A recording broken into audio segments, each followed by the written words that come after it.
बोला बोला छठी मैया की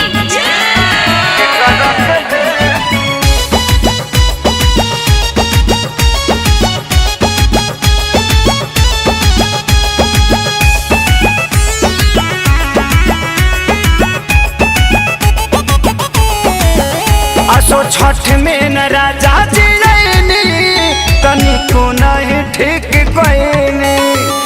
असो छठ में न राजा जी रैनी तनिको नहीं ठीक कहनी।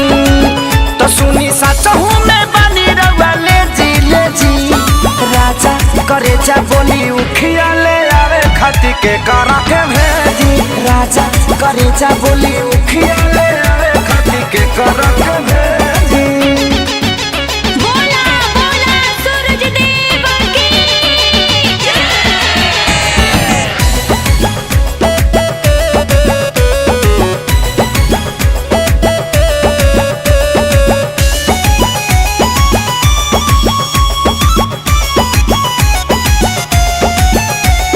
घरवा में बानिया माजी पुरनिया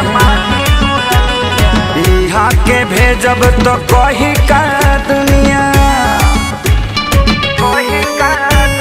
घरवा में बानिया माजी पुरनिया इहा के भेजब तो कही का दुनिया। तरौरा पूजा में देखवनी न तेजी राजा करे जा बोली उखिया ली आवे खाती के कर के भेजी। राजा करे जा बोली उखिया ले आवे खाती के कर के भेजी। के कर के भेजी उखिया ले आवे खाती के कर के भेजी।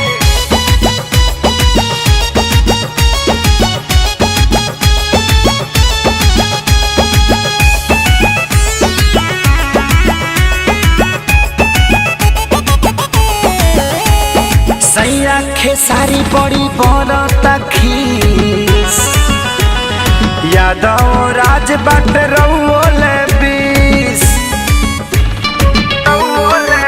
हाँ सैया खेसारी बड़ी बरता खीस यादव राज बट रउले बीस।